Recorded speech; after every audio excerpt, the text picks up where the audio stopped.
வணக்கம் அருண். பிப்ரவரி மாதம் மட்டும், அதாவது கடந்த மாதம் மட்டும், அதாவது பாலியல் குற்ற வழக்குகளில் 146 பேர் பாதிக்கப்பட்டிருக்கிறார்கள். போக்சோ வழக்குகள் என்று சொல்லக்கூடிய பெண்களுக்கு எதிரான பாலியல் வன்கொடுமை வழக்குகளிலே 102 வழக்குகள் பதிவு செய்யப்பட்டிருக்கிறது. பெண்களுக்கு எதிராக பாலியல் சீண்டல், பெண்களுக்கு எதிரான துன்புறுத்தல் என 44 வழக்குகள் பதிவாகி இருக்கிறது. ஒட்டுமொத்தமாக தமிழகம் பெண்களுக்கு பாதுகாப்பு இல்லாத ஒரு மாநிலம் என்பதை மீண்டும் 2026ஆம் ஆண்டு இன்னும் ஒரு சில மாதங்களிலே அந்த அரியணையை விட்டு அகற்றுவதற்கு தமிழக மக்கள் திமுக அரசை தயாராகி இருக்கக்கூடிய இந்த காலகட்டத்திலே, இந்த நேரத்திலே ஏறக்குறைய 267 போக்சோ மற்றும் பெண்களுக்கு எதிரான பாலியல் வன்கொடுமை வழக்குகள் பதிவாகி இருக்கிறது என்பது மிகப்பெரிய ஒரு அதிர்ச்சி சம்பவமாக இருக்கிறது. ஒட்டுமொத்தமாக திமுக ஆட்சியில பெண்களுக்கு பாதுகாப்பு என்பது மிகப்பெரிய கேள்விக்குறியாக இருப்பதைத்தான் இந்த சம்பவங்கள் நமக்கு எடுத்து காட்டுகின்றன. ஒவ்வொரு சம்பவங்களையும் பார்க்கிற பொழுது மிகப்பெரிய அளவில பெண்களுக்கு எதிரான பாலியல் வன்கொடுமையை காவல்துறையினர் மிகப்பெரிய அளவில எந்தவித நடவடிக்கையும் எடுக்காத காரணத்தினால் இது போன்ற சம்பவங்கள் அதிகரித்து வருவது இந்த வெளிப்படைத்தன்மையாக இந்த புள்ளி விவரங்கள் காட்டுகிறது. குறிப்பாக குழந்தைகள் முதல் மூதாட்சிகள் வரை மிகப்பெரிய அளவிலே இந்த பாலியல் வன்கொடுமைக்கும், கூட்டு பாலியல் வன்கொடுமைக்கும், பாலியல் சீண்டலுக்கும், அதே போன்று பெண்களுக்கு எதிரான வன்முறை குற்றங்களும் அதிகரித்து இருப்பதைத்தான் இது காட்டுகிறது. 1/2/2026 சேலம் மாவட்டம் மேட்டூரிலே 16 வயது சிறுமியை இரக்கமின்றி பாலியல் வன்கொடுமையை செய்து அந்த பள்ளி, அந்த பள்ளியினுடைய வாகன ஓட்டுநராக இருக்கக்கூடியவர் கர்ப்பமாக்கி இருக்கிறார்.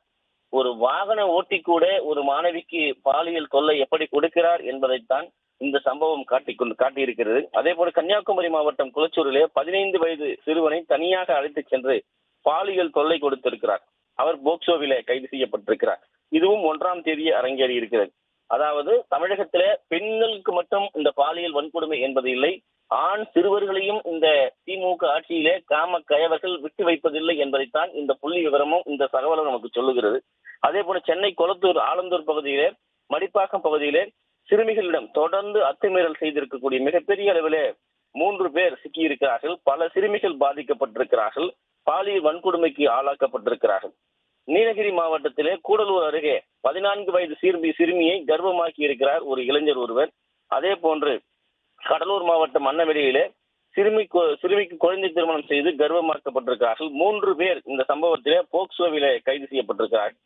சென்னை மாநகரம், தமிழகத்தினுடைய தலைநகரமாக இருக்கக்கூடிய சென்னை மாநகரத்திலே பள்ளிக்கு நடந்து சென்ற 15 வயது சிறுமிக்கு பாலியல் தொல்லை கொடுத்திருக்கிறார் ஆயுதப்படை பெண் காவலருடைய கணவர்.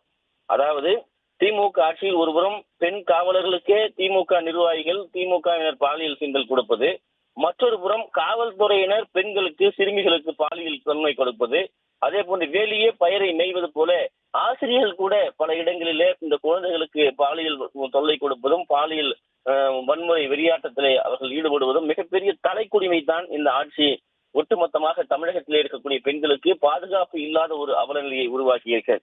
திருச்சி காஜாப்பேட்டை பகுதியிலே 7 வயது சிறுமி பாலியல் தொல்லை கொடுக்கப்பட்டிருக்கிறார். அதே போன்று திருத்தணி அருகே கண்ணமாச்சத்திரம் என்கிற பகுதியிலே அரசு பள்ளி மாணவியிடம் ஆபாசமான வார்த்தைகளை பேசிய மாணவர்கள் கைது செய்யப்பட்டிருக்கிறார்கள். குறிப்பாக சென்னை சைதாப்பேட்டையிலே சிறுமியிடம் அத்துமீறியது தொடர்பாக ஒருவர் போக்சோவிலே கைது செய்யப்பட்டிருக்கிறார்.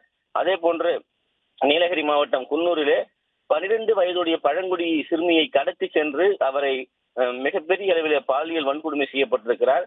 தர்மபுரி பாலக்கோடு அருகே திரும்பி கடத்தி சென்று அவரும் இதுபோன்று பாலியல் சீண்டலுக்கு உள்ளாக்கப்பட்டிருக்கிறார். சென்னை நீலாங்கரையிலே 15 வயது சிறுமி பாலியல் தொல்லை கொடுக்கப்பட்டிருக்கிறார். அதே போல சிவகங்கை மானாமதுரை பகுதியிலே பள்ளிக்கு சென்ற 11ஆம் வகுப்பு மாணவி அந்த பகுதியிலே மாணவர்கள் கடத்தி சென்று கூட்டு பாலியல் வன்கொடுமை செய்யப்பட்டிருக்கிறார்கள். கள்ளக்குறிச்சி மாவட்டம் தென்கீரனூரிலே சிறுமி கர்ப்பமாக தெரிய வந்ததை அடுத்து ஒரு இளைஞர் போக்சோவில கைது செய்யப்பட்டிருக்கிறார். கள்ளக்குறிச்சி மலைக்கோட்டை சிறுமி ஒரு திருமணம் செய்து கர்ப்பமாக்கப்பட்டிருக்கிறார்.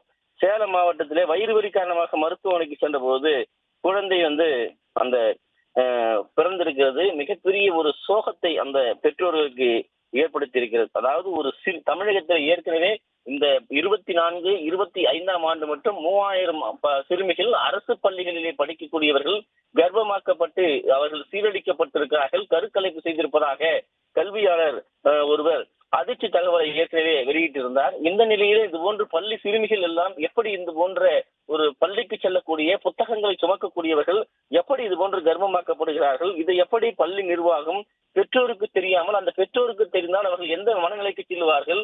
குழந்தைகளுடைய எதிர்காலம் எந்த அளவிற்கு அது பாதிக்கப்படும்? குழந்தைகளை இது போன்று கர்ப்பமாக்கினால் அவருடைய எதிர்காலத்தை நினைத்து பார்க்கவே அஞ்சுகிற அளவிற்கு மிகப்பெரிய அளவிலே இந்த பாதிப்புகள் எல்லாம் ஏற்படுத்தி இருக்கிறது. அதே போன்று இந்த சென்னையில கிண்டியில இருக்கக்கூடிய கல்லூரி மாணவிக்கு பாலியல் தொல்லை கொடுத்த ஆசாமி தட்டி கேட்ட பெண் காவலரிடம் அத்துமீறிய கொடூரம். அதாவது கல்லூரி மாணவிக்கும் பாலியல் தொல்லை, அதை விசாரிக்க சென்ற அந்த பெண் காவல் அதிகாரிக்கும் பாலியல் தொல்லை கொடுக்கிற பாலியல் விஷயங்கள் இது போன்று அதிகரித்திருக்கிறது. கடலூர் மாவட்டம் நெய்வேலியிலே 18 வயது பெண்ணிற்கு பாலியல் தொல்லை. அதே போல கிருஷ்ணகிரி மாவட்டம் ஒசூரிலே 2 வயது பெண்ணிற்கு திமுக நிர்வாகியை பாலியல் தொல்லை கொடுத்த அவலம் என ஒட்டுமொத்தமாக பெண்களுக்கு எதிரான வன்முறை வெறியாட்டங்கள் தமிழகம் முழுவதும் மிகப்பெரிய அளவில் நடந்து கொண்டிருக்கிறது. இதை கண்டுகொள்ளாமல் இந்த அரசு இருக்கிறது என்பதைத்தான் இந்த புள்ளி விவரங்கள் நமக்கு காட்டுகிறது. கடந்த மாதம் ஜனவரி மாதம் இதே போன்ற வழக்குகள் ஏறக்குறைய 121 பாலியல் வன்கொடுமைகள் போக்சோ வழக்குகள் அரங்கேறி இருக்கிறது. பெண்களுக்கு எதிரான போக்சோ மட்டும் 79 வழக்குகள், பெண்களுக்கு எதிரான அந்த பாலியல் சீண்டல்கள் உள்ளிட்ட வழக்குகள் 42 என 121 சம்பவங்கள் அரங்கேறி இருக்கிறது.